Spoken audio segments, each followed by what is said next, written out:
Looks like we have most people on the call, and I'm sure a few others will join as we go. I wanted to start today by first saying we're going to have a little bit of a different format. I think most of you have seen in the agenda. What we're going to do today is keep it largely unstructured and just have some breakout rooms where everyone can have a discussion. And we have some different topics that we want to discuss in the breakout rooms. And the idea is really to get everybody talking. Not only am I sick of hearing my voice, but I'm actually recovering from being sick. So it's hard to talk too. So what we're going to do is we're going to go into the breakout rooms. We'll have different topics and we'll spend about 15 minutes in the breakout session covering a specific topic. Then we'll come back, have a few minutes of discussion and check-in, and then have another breakout room. And each time your assignment into breakout rooms should change, so you'd have a chance to talk with different people. And hopefully by doing it that way, we can get everybody involved in the conversation and hear more your thoughts about how things are going. The topics are focused on the PDSAs you're doing now, as well as topics that you'd like to think about in the future, kind of how things are going with home visiting. I know there have been a lot of changes and challenges over the past couple of months. I mean, really the last almost 2 years. But we just want to give everyone a chance to kind of talk through things. The other thing I want to do before we get started is make a couple of announcements. I'm not sure to what extent the news has been shared that we have some expansion going on of some of the home visiting services throughout the state. I'm going to give a couple people a chance to just talk through what's happening. But in a nutshell, there have been some TANF bids that went out. There was funding to expand services to families, and a couple of different programs applied for those TANF funds and received them. One of which was North Care. So I'm going to have Dwan kind of briefly highlight what is going on with North Care and what they're going to be using that funding for. Well, thank you, Helen. We are really excited. We are going to be expanding Safe Care into our rural areas, and then also doing expansion within the urban site also. So we will be expanding Safe Care to Canadian County, and we're already in Cleveland County, but it allows us to give more, like actually have someone housed in Cleveland County moving forward for our urban project. And then the most exciting part is we are going to put a team in the Enid area to serve Kay and Garfield counties. And so it will be a whole nother Safe Care team in that area. And then the same in Lawton that will serve Comanche, Carter, and McLean counties. So we're just super excited to, I mean, we pretty much tripled. When everyone gets hired and onboarded and trained, we'll triple what we were currently serving. So we're excited. That is fantastic. Thank you, Dwan. And Shauna, I believe that Parent Promise also applied and was awarded. So do you want to just highlight what's going on with Parent Promise? Yes, so we were awarded the TANF grant to continue our Exchange Parent Aid program, which is kind of more focusing on the 6 to 12 and also the outlying counties. And then we got 2 of them. We also got one to expand our Healthy Families America program, and we will be hiring a new family support specialist, hopefully in January. So that'll just be an expansion on our prenatal program. We're really excited. Fantastic. So I just wanted to make sure that everybody knew what was going on, because there's going to be pretty substantial expansion of services across the state of Oklahoma for home visiting, which is really exciting. Are there any other announcements or any news developments, things that we should alert the team to before we start our first breakout room?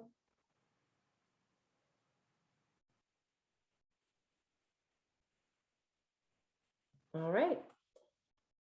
Then what we're going to do, Lisa's going to assign, Lisa, are you actually assigning people to rooms, or are you just going to, because they're going to be randomized?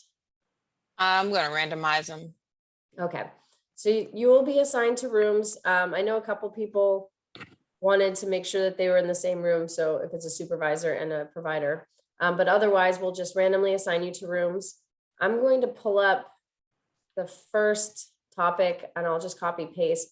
And this is just really a general guide for what we're hoping that you discuss in the room. And it's really this first round of PDSA on developmental monitoring and promotion. So talking through what you're currently doing, what's working well, what are the biggest challenges that you faced, any lessons learned or best practices so far, and what's one area related to developmental monitoring and promotion that you think home visiting or participating families still need to improve. So are there areas that you think, kind of thinking it for the future as you develop the next round of PDSAs, is there something that you feel still needs some further improvement or development? We're going to spend, like I said, about 15 minutes in this breakout room talking about the current PDSAs. And then we'll check back in 15 minutes and see how the conversation went. Any questions before we go into breakout rooms? All right. So Lisa, go ahead and feel free to assign people. Okay, I'm gonna open up the option for you all, for you, Dr. Bard, and whoever else is going in a separate room. I'm gonna open up that option after I do the automatically assign everybody. I have 7 rooms just in case we need it. Okay, so you're going to do that C1 room first?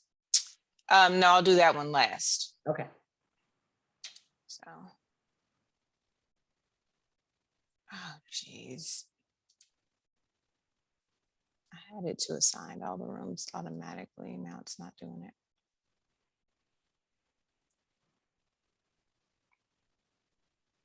Hold on 1 second. Mm-hmm.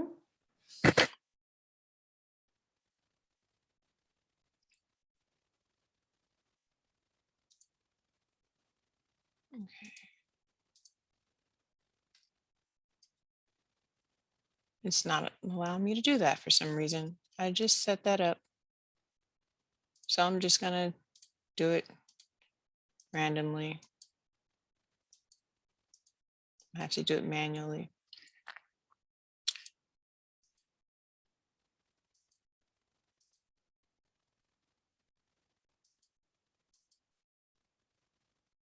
Sorry about that, guys.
Let's see.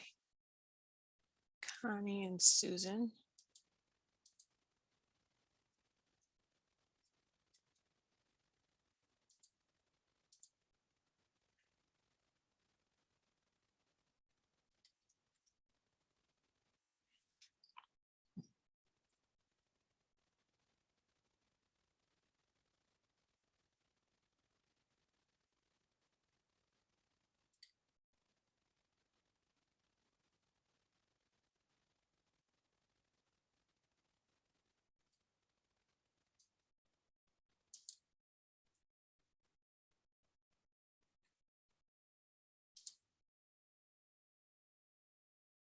Hi, Yolanda. Did you get kicked out of a room or something? I can't hear you. Yes, I was in a group one. For some reason, it got me kicked out, so I don't know. Oh, it says, I don't know why it says, can I put you in a different room or do Yeah, you want to that's go back? fine. No, it's okay. Whatever you decide, I'm fine. I just want to make sure that I am somewhere. Yeah, it says not joined. I don't know what that means, but I'm going to move you to Okay. room 3 now. Alrighty, thank you.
All right, Lisa, did we get everybody back?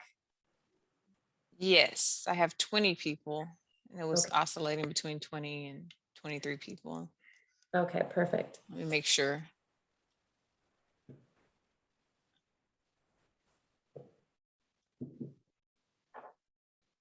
Yeah, it looks All like right. everybody's here. Perfect. Okay. How did that first breakout room go? David and I were in a meeting with the C1 leaders talking about getting them incorporated back into the CQI process. But for the rest of you, how was the discussion? Things go well? I can summarize for our group. I was taking notes. In terms of the first question, there's frustration with the app. It took time to explain, time to teach the parents how to use it. It took up too much space on phones. And plus the parents were signing up for hands-on coaching, not an app. And so the app got lost among other apps. And for a 1-hour visit, doing the Learning Collaborative and the PDSA stuff took up half the visit with paperwork and all. So they didn't see an added value to the app. But they did like the appointment reminders. Best practices, the ASQ activity sheets, family like having a physical paper, the activities that they practice after the parent educator leaves have been working well. And they liked having the expectation for the age stated for them. What needed improvement, some families reject therapy referrals, especially it's a problem when they get over the age of 3 that the worker needed to convince the parents to take the child someplace for intervention when they want to try on their own. And one of our group members talked about how the parents need, if they're told their child has a developmental delay, they need to kind of go through a grief process. They have some denial, they have anger, they have depression about it. And it's unrealistic to expect them to be hooked up with a therapist within 30 days. And so the feds, I guess, are dinging them on that. There's also trouble even if they have a willing parent, getting the child in within 30 days can be tough. So those were the needs improvements. And anybody from the group I was in, if you want to add to that. You did a wonderful job summarizing everything. Okay, thank you. I used to be a reporter. Thank you, Lisa, for those details. Anybody else from another group? Any feedback, thoughts, discussion points that are different? I'm just going to add that I did learn something because we kind of had a similar thing about just some of the PE struggling with the app or the family struggling with the app. And then getting to know that we can actually use our PAT milestone charts and actually giving those to families if they're more tangible and, I don't know. So that's definitely something that I'm going to look at because some of them couldn't even figure out how to download the app and needed more help with it. And so that might be something that they can kind of, my PEs can give out and we can kind of start to track a little bit more that way or help them be more aware. So that was something that Yolanda had shared. And then Ketsia had said that used to not be something we could hand out, but now we can. So I think we'll use that. That's fantastic. Thank you, Sarah. And what I'd like to do is take some of this feedback about the app. I know that Bonnie and Seth would really appreciate the feedback about the app, and we can talk through it with them and give them some of that feedback and also try to problem solve if there are other ways that we could reduce some of the barriers around it so that it is more helpful for families to incorporate. Other thoughts, comments, feedback? Yeah, this is Yolanda, and I think we're having the same issues with the app. One of my parent educators said that when they were trying to get it in Spanish, they couldn't do it. So I don't know. And also, what Lisa was saying about, I don't know if I said the name right, about the grieving process. And we tell the families that we don't diagnose. That's one of the things. I mean, we do the screenings, and of course, we have the ASQs, the SE, and also the milestones from parents and teachers, but we don't diagnose. So the only thing is we kind of share with the families their results, and we refer.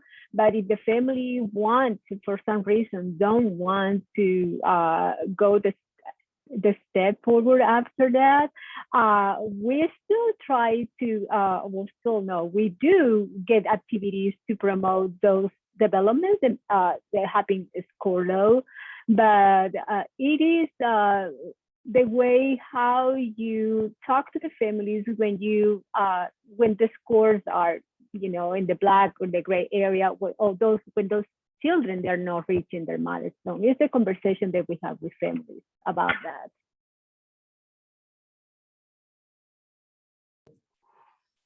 And I know that one of the pieces of material that Bonnie and Seth had mentioned is that the CDC, the Learn the Signs Act Early, they have some materials about how to have those difficult conversations with families and some kind of best practices around what to do when families are resistant, when they are upset by the information that they're receiving about their child's development. So there might be some helpful content in there as well around how to have those difficult conversations. We're going to move into the next breakout room. I really appreciate everyone's feedback on that topic. What I would like to do, I'm going to put in the chat the next topic. Dr. Milojevic, does it need to be different people in different rooms? Yeah, if you want to just new assignments so people get to talk to a different group. Okay. That would be great. So what we're going to talk about now is a little bit more general. So just the current state of home visiting. What does home visiting look like at your agency right now? What are some of the strengths or successes of the past year? What are some of the biggest challenges facing your agency right now? I just kind of want to think through that, especially as we kind of start gearing up for another breakout session where we're going to talk about other CQI topics that might be helpful for the future. It would be great to think about what's working right now, what's been the most challenging. I know there have been a lot of changes when I've done the prep calls and the rounding calls recently. I know that there's been a lot on everyone's plate. So we just wanted to kind of give you an opportunity to discuss and kind of work as a team to figure out kind of where things are and what's working. So Lisa's going to assign everybody to some new rooms. So you should have a new group to have those conversations with. Same thing, it'll be about 15 minutes and then we'll come back and check in.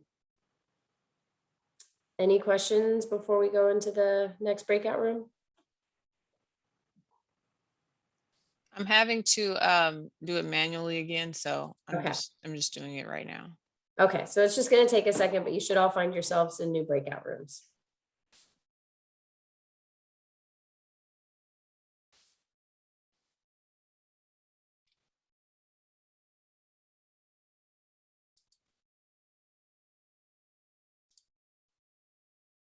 Okay. Yeah.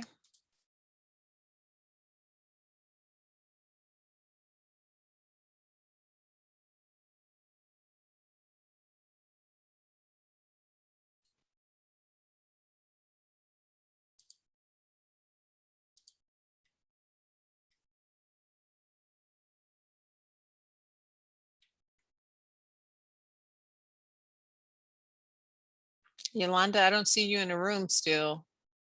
I think you have to press join or something like that.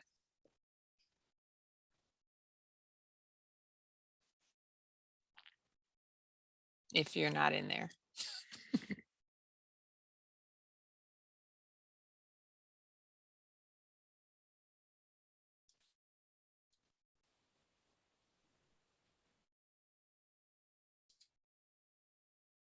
Yolanda, I was making sure you were in this room. It said you were still in I was the gonna main say- room. I was like, where did Yolanda go? To say, for the moment, it looks like we're going to be completely depending on Yolanda to give us our talking points. First off, Oh, there's Yolanda, somebody. Let's see. There's somebody that's not in a room where they should be. I'm going to put her in here. So y'all have somebody else. What room is this? Yeah, I was kicked out before, and I was like, okay. Another group's loss was our group's game since you joined us last time. Fair warning, all three of the rest of us are OUHSC staff. 2 of us are analysts. So you are the only one, doing the work in the field. Maybe I should snatch somebody out of a different room and put them in here really quick. Not a bad idea. At least we can have a different point of views, right? I don't want to do that while they could be mid-sentence. That would be so weird. I got But cut yeah, off a lot of the mid-sentence. people in the rooms are OUHSC. So that's most I feel of like the there's a parable in here about how it's supposed to be a group discussion about home visiting. We got 2 analysts. we've got Lisa who organizes everything for us, and we've got one person who's actually out doing the thing we're supposed to be talking about. Oh, well. I'll just hang out with Hear you your guys. input, Yolanda. What does home visiting look like at your agency right now? Well, I can give a brief, I guess I can take some time, but I want you guys to say something, even that you're not doing the visit. But it's good sometimes to have the input from people that are not doing this. But anyway, I have lost 2 parent educators in the last in a month. And matter of fact, they pretty much quit in the same day. So, and one of the things, it was very strange for me because I have kept my team for about 15, it has been for almost 3 years. So, and I, of course, you find something better or something is, I understand there is a lot of fear still about doing the visits.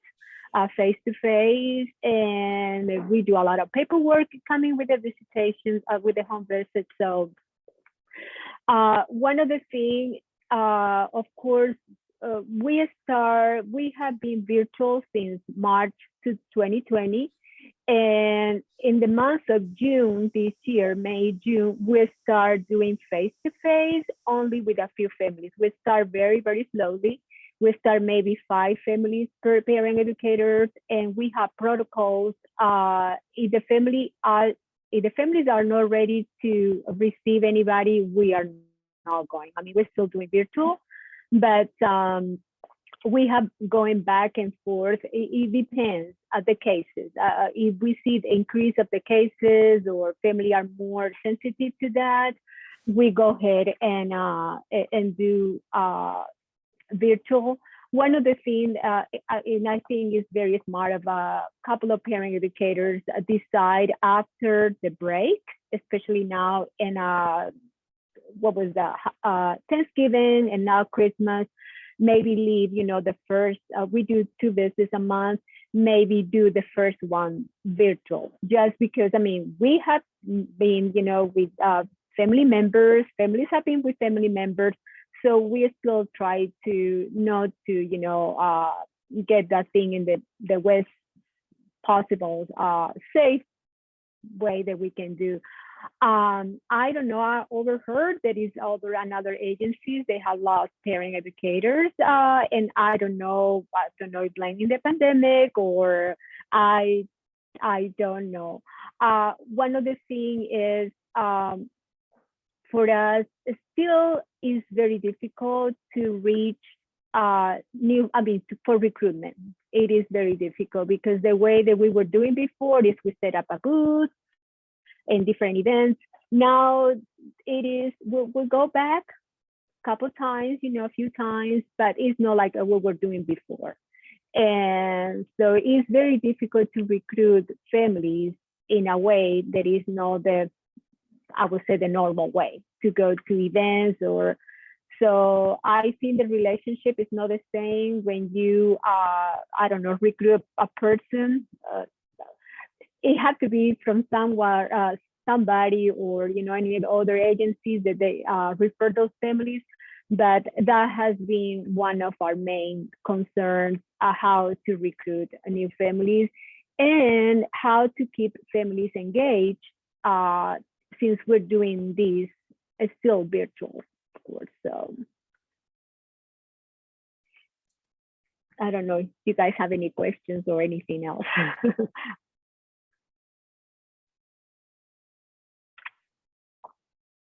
Well, that's unfortunate that you're losing people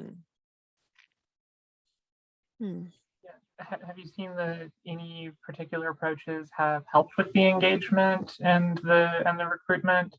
And in the room that we did a minute ago, did you get any useful suggestions there from Sarah?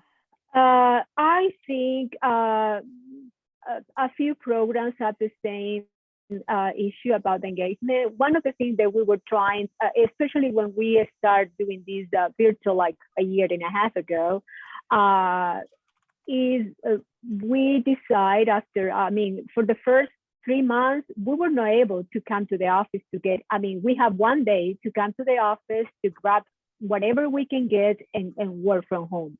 So in the first 3 months, we were telling the families to use anything they have in the house. So it was very creative, the parent educator had to get very, very creative to use any materials. After that, we were able to come to the office and we were taking turns.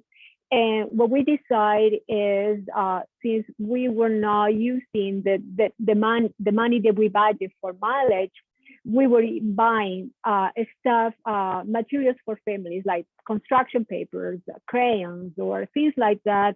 And so the parent educators, what we were doing is created the activities that we do, put it in a Ziploc bag, maybe take 2 or 3 activities, and that's for the 2 or 3 visits that they're going to be during the month. So that pretty much kind of, and drop it off in the, in the family's home. We didn't go inside, we just left it in there. So that kind of helped the families to be engaged, especially because, you cannot ask the families to buy stuff. We have a lot of very high number of low-income families. And the last thing that we want to do during the pandemic is to tell the families to buy these, recycled materials. You got to the point that you don't have any more recycled materials or any more ideas. So we were providing those the materials on list to keep, and that worked. We saw increase of number the families, more visits. But the other side is some families, we used to have I would say about 20 families, refugees from Burma, and we lost those families because the problem with communication. There was no way that we can set up a Zoom meeting when we didn't speak the language. If we were going to the home, we were trying to do the best in the best way that we can do. But even to tell the family, hey, how you set up a Zoom, so I think we kept maybe 2 or 3, but we lost people, and we lost people that, even English speaking families, because we didn't know, the phone number changed, or we were unable to locate, I would say that. Well, that sounds like a lot of challenges. Yeah. To answer one of the questions. How's the referral traffic been, Yolanda? How has the new referral traffic been? How many new referrals are you getting? So we have from Parent Promise, they have a person in the hospital. So we got some referrals from them. We also have some programs in the school with Oklahoma City Public Schools, Early Birds. They also do serve families prenatal to 5. And we have a new program now. It is called Beautiful Beginnings. And they have a place in this happening in the schools. So they have a family advocate in the schools, and some of the schools, not all of them. They do like a parent-child interaction. It's like a 1, 2, 3 play with me, pretty much what we're doing in the library. So that is taking place in some of the elementary schools. And so we are trying to partner with that, family advocates. And what we do is we try to be there when they have the meetings.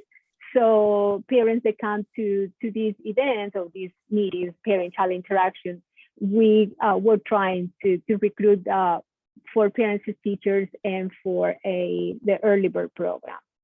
And again, we have gone on a different events, but it's not the same. I mean, we're always very careful about, bringing stuff or or maybe families don't attend like they used to. You feel like you have enough referrals, it's just been hard to convince families to enroll, harder. Yeah. But if I'm telling, I have been working, almost 22 years, and the way that I used to recruit before, I go to an event and get a lot of referrals. This is not happening, not even with the pandemic. It was before the pandemic. I don't know if the family had, don't trust a lot on the programs there, but it has been even difficult before the pandemic. People like, okay, yes, I will give you a call, and you call them and they're not. So I guess it had to be like word of mouth when, my sister-in-law is in the program and I love the program more than you recruit people in places. I think is when they see how value is the program through another family members of another friends, I think that's the best way to recruit.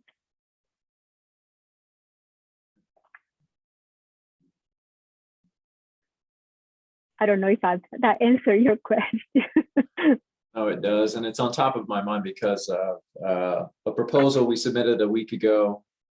I don't remember if this got back to you yet or not, but we submitted a MIECHV grant to work with a Unite Us company. Have you heard of Unite Us? And they have a referral care coordination app. It's just a web-based system that would connect, in this instance, our home visiting programs with a number of other state agencies that have adopted this system. And then we're going to bring some others, Sooner Start and legal aid services and a new parent-child assistance program on board at the same time if we were to get the funding. Yeah. And looking back at our data, it just in ETO at least, the referrals are at an all-time record low since I've been working with your programs for 10 years. Yeah. I knew it was bad, but I didn't realize it was this bad. Yeah. Yeah, I mean, in my experience, I started working many years ago. And I mean, again, I used to recruit a lot of families and they stay in the program. And so I don't know, there maybe is families maybe don't trust that. I don't know. Rooms are going to end in just a second. I don't know if you all see my broadcast message. I can't see it. So I did. Yeah. We saw it. okay. How many virtual visits are you giving these days? What proportion? I would say maybe 50-50. 50-50. Okay. And is it 50-50 for each family, or do some families do all virtual and then the others do all in person? It's a combination. Sometimes they start doing, virtual and something happened, or, they got exposed and they changed to, either or. So, and it depends also the parent educator, how they feel also to go to the home, especially, I mean, if you have little children or something in your own. So.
Welcome back, everyone. It seems like discussions were going really well in that last breakout session. Maybe everyone needed a chance to talk through the challenges that have been the last year and a half. I think for time, given that we have a couple more breakout rooms we want to do, a couple more discussions, I'm just going to go straight into the next one and let people get a chance to talk some more. And then we'll do a little bit more follow-up after that. So what we're going to do for this topic is do a little bit of a look back and think about some of the previous learning collaboratives that we've had and how things are going in terms of keeping those topics engaged in the current climate. So for this one, thinking about the past learning collaboratives that have been focused on family engagement and retention and father engagement and home visiting. What were some lessons learned that are still in place from these learning collaboratives? To what extent is your agency still prioritizing family engagement and retention? What strategies are being used? And to what extent is your agency still prioritizing father engagement and what strategies are being used? So we'll go into another set of breakout rooms and have, again, 15 minutes to talk through those topics. And then we'll come back and do one final breakout room after that. So everybody keeps moving on the screen. I'm trying to find, is Lisa? I'm on here. There we go. I'm just organizing into more Everybody's balanced rooms. around, so I was trying to find you in the list of pictures. So she'll assign you to new rooms. And Lisa, for this one, yeah, you can assign me, David, wherever you want. We can go into different rooms. That's fine. Okay. I just want to make the rooms more balanced because it was just all OUHSC people in one room in Yolanda. So Go, Yolanda. but it's a lot of OUHSC people on the call actually, so it's kind of tricky.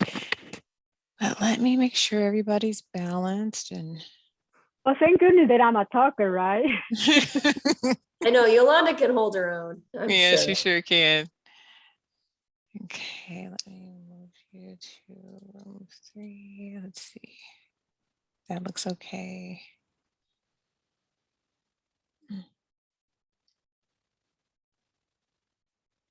Okay.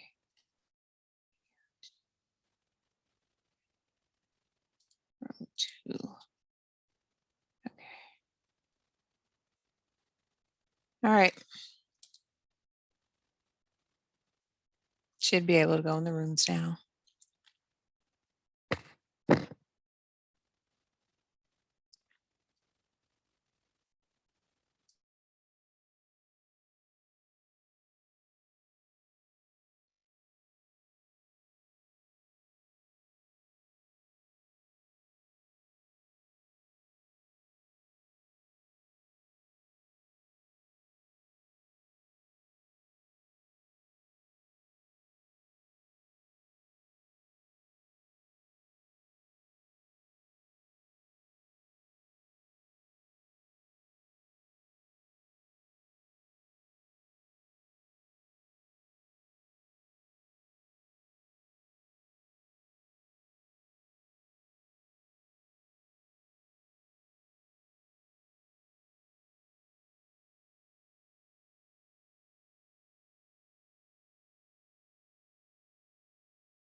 You don't look old enough to have been working that long.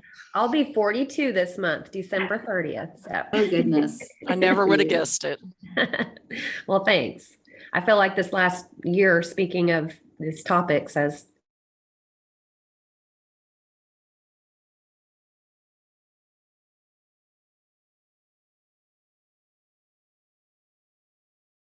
this week or Monday and Wednesday, and then you do your West Side families Tuesday. And so we still kind of do that.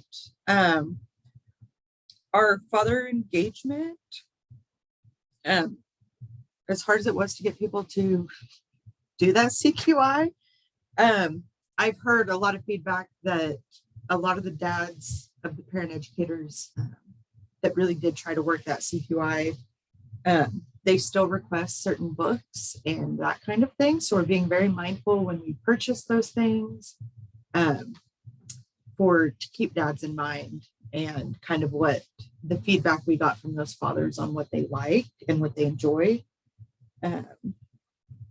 So fatherhood's still a big thing. We actually have, I think we have 2 dads enrolled as PCG, and then we actually just got an uncle that has temporary guardianship of his niece enrolled. So we've had random dads here and there, but this is our first time to have 3 at one time. Now nobody shows up for group connections, but our moms don't either. So I don't know how to really do that. But we do try to, if dads work during the day or during the visit, we do have some girls that are willing to do virtual visits later in the evening so dad can sit in. So it's kind of been a good thing that's come out of COVID, or these virtual visits, more flexibility. And then if they can't make that work with their schedule, they'll leave different handouts that they'll tell mom, like, hey, make sure dad reads this or something like that. So we are still kind of that father engagement piece.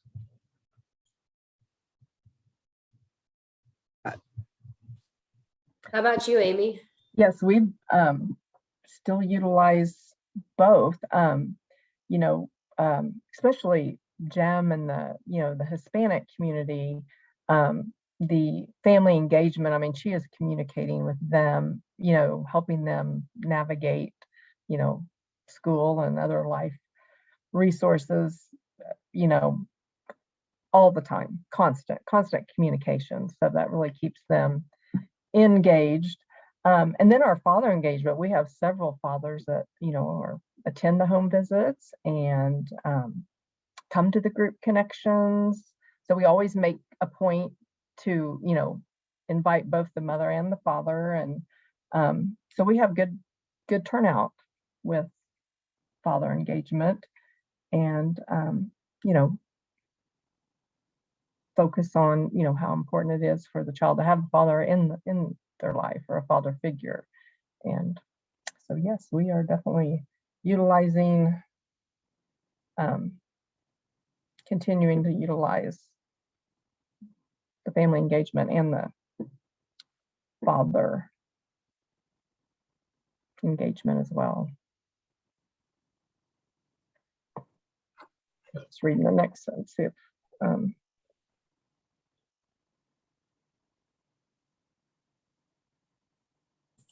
Well, our number one struggle has always been group connections in general. So we did offer like a later Zoom, or we did a couple in-person drive-through type events that were after hours, but I mean, we struggled to get the moms here. So I think that just kind of falls down with getting dads here as well. Mm-hmm. So you're doing them all Zoom, did you say, or some are? We kind of do a mix. It just depends. Mm-hmm. But like I said, group connections have been our struggle since we started PAT. Mm-hmm. I mean, we serve almost 200 families, and we average 3 people. Wow. Were they a struggle before COVID when they were in person? And are group connections part of the PAT curriculum? Is that like a requirement? Yes. Okay.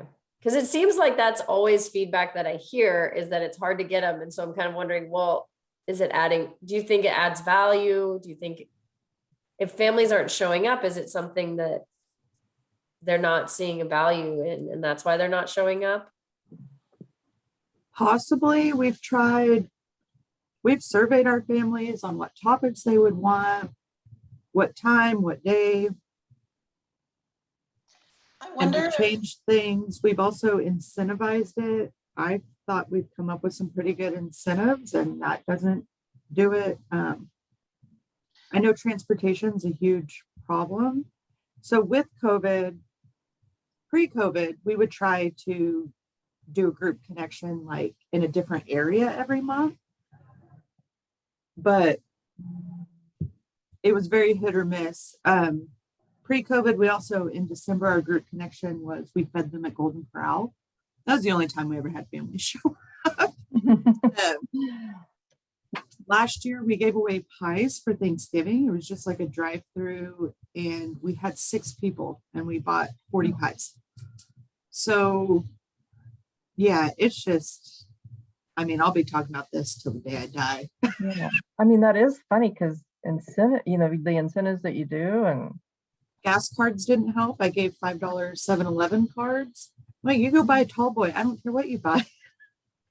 Just come to our group connection. But yeah, I wonder how much like at enrollment, what is the expectation? Like, I guess, how is the group connection attendance delivered at enrollment? You know what I'm trying to say? Like, is that part of the conversation when you're talking about the program, kind of, you know? it's on the PAT agreement that they go over. Kim mentions it when she's at Baptist. So when she's like recruiting families, if I get referrals, I always mention group connections. And like I've even said before, we expect you to come to these, like trying to make it where it's not really voluntary. Right. And then since we have the like baby bucks closet, we thought that would help. They can get 5 baby bucks, which is a pack of diapers, for attending group connection. And they can get 3 additional baby bucks if they invite a friend. Like, we just want people there, whether or not you're in our program. We've thought about advertising on like Facebook and just getting the community more involved. But my fear with that is we're so limited on budget. What if we post it on Facebook and we have 100 families show up? I doubt that would happen, but we would not be prepared for that. So it's just, we'll have the RSVPs. And so I almost always prepare for 50 to 100 participants. And we average 3 to 6. And a lot of times they're not even our PAT families. There are other programs. Wow. And even on Zoom, which I know everybody's tired of Zoom, but we had a Thanksgiving craft and we had 4 parents show up. It was actually a really good group connection. But again, and I think out of those 4 families, one of them was a PAT family. So I just don't know. Do you do group connections as well, Amy? Yes, we have, ours are fairly successful. I think one thing that helps us though is that, you know, they're part of the community, you know, because we're part of Bethany Public Schools, even though not all of our families are enrolled in Bethany Public Schools. But, and then we do them at, some of them, of course, we do them at the school. And so I think that helps us is because they're already part of that community. And, you know, in some cases, it seems like that's the only time their child is playing with other children or around other children is the group connection, you know, but yeah, ours are fair, you know, we're a small group, but they're fairly successful. So, and like I'm saying, we get fathers and at them. Yeah. Well, I plan to, my goal for this year, not much time left, is I really am going to come up with a plan. I think because they're not successful, our parent educators kind of are like, they don't really see the value either. So one thing, because I struggle with people actually planning ahead, and I always end up doing everything, let's be honest. So I am thinking about, well, we're going to survey families again about dates and times. And I think for 2022, it's going to be like, it's just off the top of my head, every 3rd Thursday from 4 to 6, we're going to have a group connection. And maybe that consistency would But we just surveyed our families about our circle of parents group that we do. And they all changed the time. So we changed the time and there's no difference in attendance. So I don't know. Because I would definitely think your incentives would, I mean, that would get me there. Yeah, and when we're in person, I feel like I get good snacks and a variety. And yeah. And you know, to earn your baby bucks and be able to get diapers. And so I don't know what else to do, but I mean, but that might be a good idea, like you said, setting a regular time, and you know, then maybe it would become a habit, or for some of them. well, I even thought about like choosing the topics ahead of time.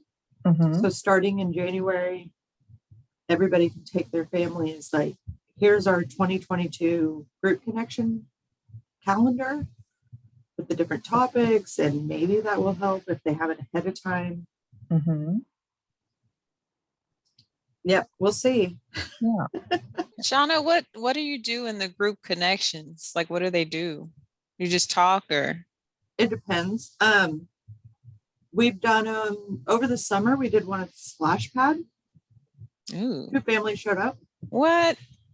That sounds fun. It was a lot of fun with you that came. We've done here in the office just like different center types where we try to get the kids and the families to interact. We did have last year, we had a drive-through trunk or treat. That went really well. It was freezing, so we ended up not doing it this year. But on the Zoom ones, we try to pick a topic. Like Thanksgiving, it was everybody got delivered like a turkey, and we all sat and colored and talk about traditions and kind of their plans for Thanksgiving. And like I said, it went really well for the few people that were on there. But we've done potty training. We've had guest speakers. It's just, I feel like we've tried everything. From my experience, it's like the more you pester people, the more likely they are to come. So, you know, like the commercials on TV and stuff. So that's a good point. Like, I wonder if like PEs could remind families, you know, if not at every visit, like, hey, this is coming up. You know what I'm saying? Well, I thought about maybe incentivizing the PEs to bug their families about it. Yes. And it being a little competition of whoever has the most families this month. It works. Maybe I'll give them a $5 gift card. Yeah. So yeah, that may be a good idea, though. I mean, have competition between the parent educators to see who can get the most families there, and they may come up with some creative ideas among themselves to get yeah. Okay, well, I'll see y'all in the main room. Okay.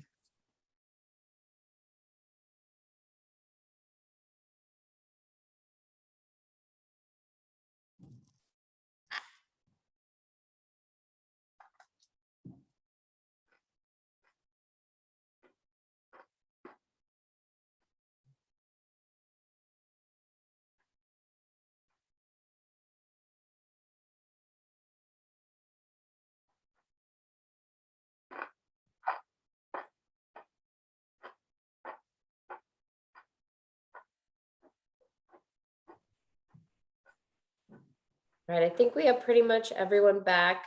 We are getting close to time, so Lisa, I'm just gonna have you throw everybody right back into one more room. This will be the last one, but I want to make sure we get a chance to talk about it because it's future CQI topics. So as we think through where we want to go in the future, we still have 2 more rounds of developmental monitoring and promotion, but as we're thinking through what are some of the pressing topics you'd like to see us focus on in future learning collaboratives, and discuss some potential topics related to maybe workforce development, family engagement, health equity, any other topics you think are important. We just want to give everybody the time and space to think about that. And if you could try to, for this one, we'd really like feedback on it. So if you could either take some notes or if you have feedback at the end, we'd love to hear as we start planning for the next CQI in the future, what topics you think would be particularly relevant. So Lisa, you can go ahead and start assigning people into rooms, and we'll do one last discussion. Maybe this time just let's do 10 minutes, Lisa, so we can check back in at the end. Just balancing out the rooms right now, making sure there's a good amount of different people in different rooms. Sounds good. Thank you.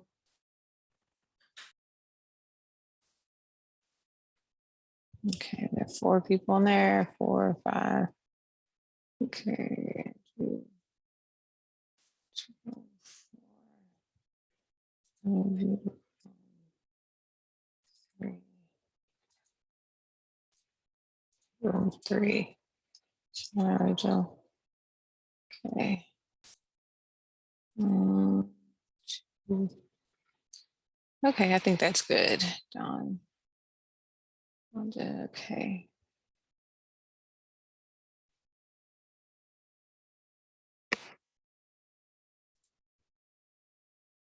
Okay.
I'm just gonna. Sarah, Well, I mean, that certainly yeah. falls under workforce development and thinking Oh. through how to recruit and retain staff. It sounds like that might be. And at the same time, maybe including incentive or something that I can use to do something better for the parent educators to, I don't know, to keep the families. So what we did with the positive parenting practices when we did this, the politics, I just used the same that you made.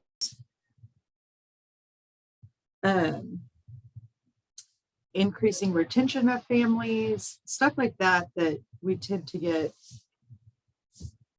for lack of a better word, like docked on with our site visits.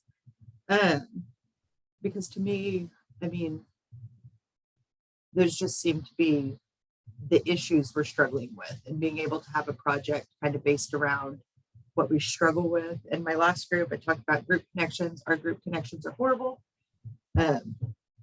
We've tried a CQI to up group connections. It didn't help. What do you mean by group connections? I'm not following you.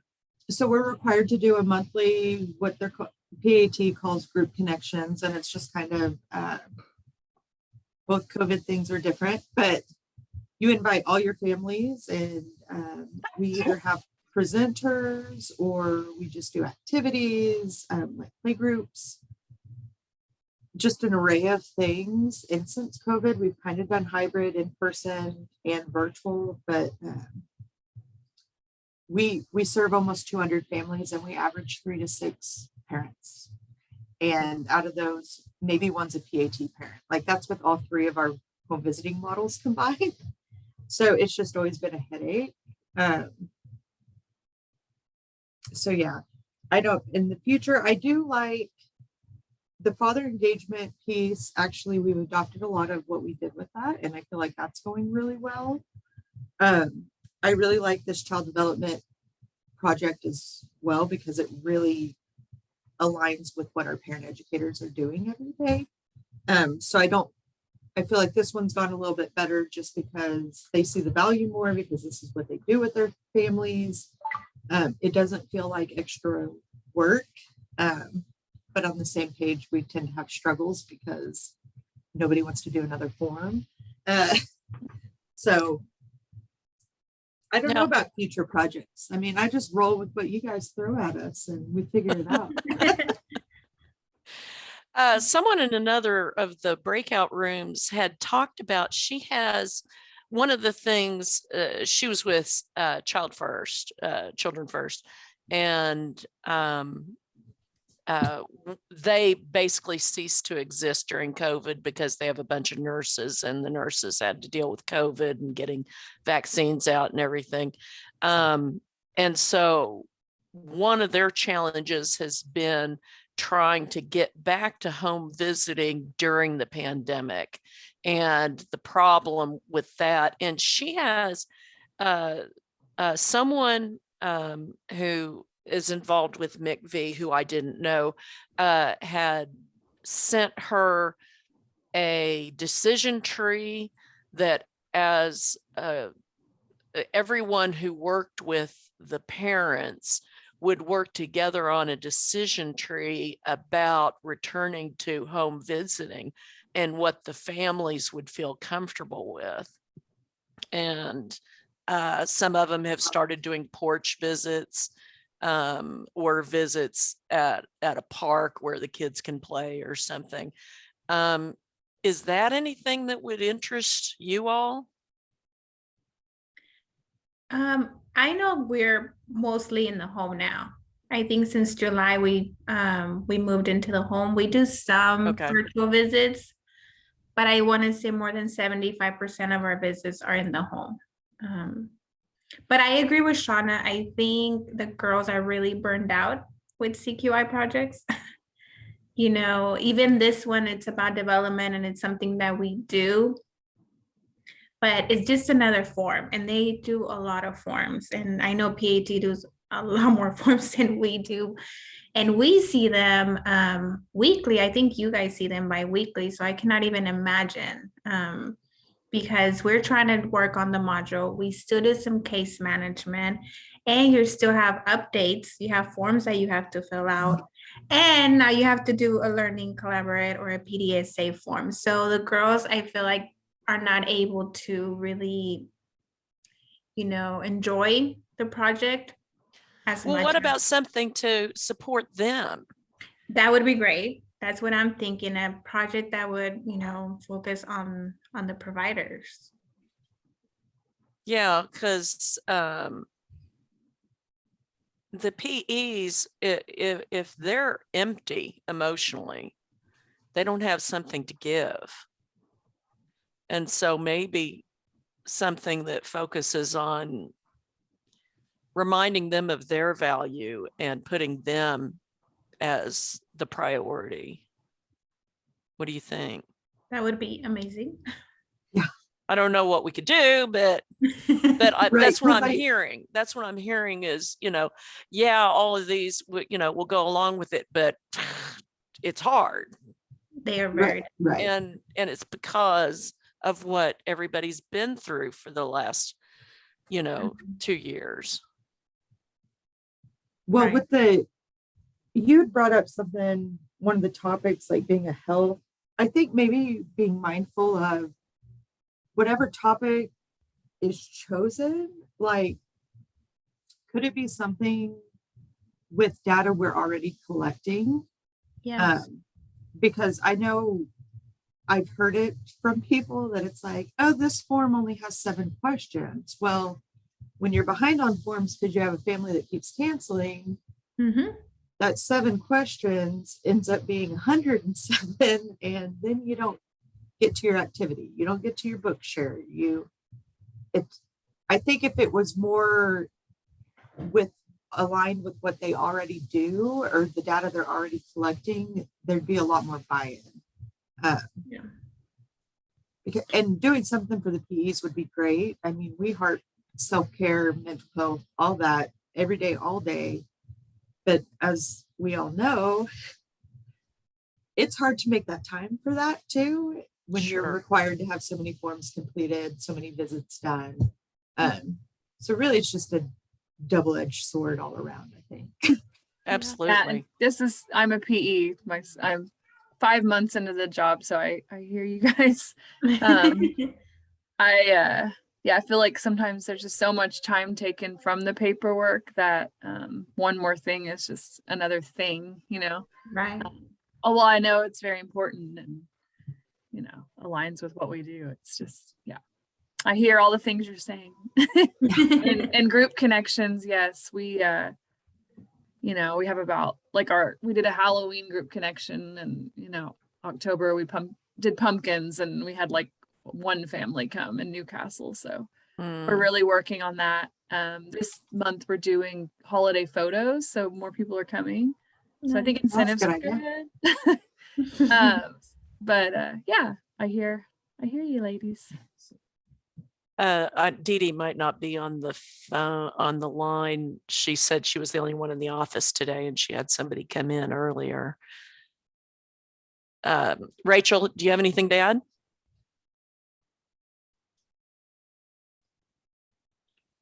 In one of the rooms earlier, someone talked about high turnover rate during this period of time with staff. So hearing the rest of you now talk about burnout with your PEs, it's a consistent picture that I'm seeing throughout the course of this call. And I want to thank you all for bringing that to our attention. Okay, thank you all. See you later.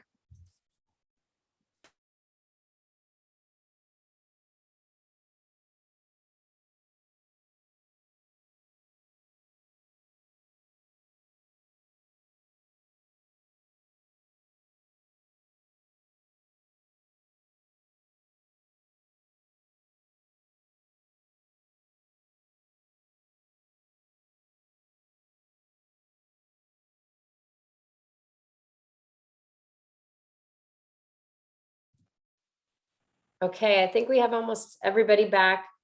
We're just going to wrap up. First of all, I want to say thank you so much for everyone's participation. It seems like the breakout rooms, there was some good discussion in every room that I was in. So I hope that that was helpful and meaningful for everyone. For this last one, while I'm giving some updates, if you want to put into the chat any discussion that was had around future CQI topics, things that you think would be helpful. I'm trying to put together a list. We'll give that feedback to John at OSDH and start talking through that and thinking through what topics we might want to pursue in the future. So anything you want to put in the chat about future CQI projects would be great. In terms of kind of some housekeeping items, we will have a monthly call in December where we'll get prepared for the January learning session. So in January, towards the end of January, we'll have the learning sessions where we'll wrap up this round of PDSA. We'll do our final presentations, and then we'll do a planning session for the next round of PDSAs. So in December, what we'll do is we'll have prep calls with all the different agencies. So everybody will have a prep call where we'll go through your data dashboards and check in. We'll go over that template for the final presentation, make sure everybody's prepared. And then in January, we'll have the learning session. So we'll do what we've been doing previously. They'll be, it'll be virtual. There'll be one day for OKC, one day for Tulsa. So same as we've been doing in the past. Thank you, Lisa. I'm gonna make a copy of those comments. And then we'll check in January and do those final presentations. So we'll have that meeting in December. We'll have prep calls in December and then the learning session in January. Any questions, comments, feedback? Helen, the learning collaborative for January is going to be a whole day thing? Yes, so it'll be the whole day learning session that we've done. So it'll be in the morning, we'll spend focusing on the presentations from this PDSA. So doing your final presentation, letting us know what were the results. And then in the afternoon, we'll spend gearing up for the next round of PDSA and planning. So the supervisors should attend as well as the providers so that they have an opportunity to help with the planning for the PDSAs. And do we have a date on that yet, Helen? We don't, we're gonna send out a doodle poll. Lisa will send it out. Getting your feedback about dates that are best for you. But we're aiming for end of January. Okay. Any other questions, comments, feedback?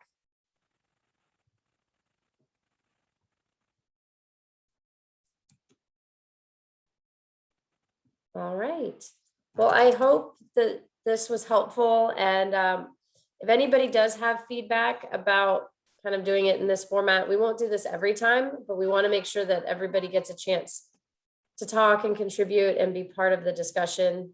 So we're not just always listening to my voice or having other formal presentations. We want to make sure that you're getting a chance to be more active and involved in these meetings. So would love to hear any feedback you have, but otherwise have a great rest of your day. And we will start sending out those doodle polls and get all the prep calls. And we hope that everyone has a wonderful December, and we'll check in soon. Bye, everybody. Bye. Bye, everyone.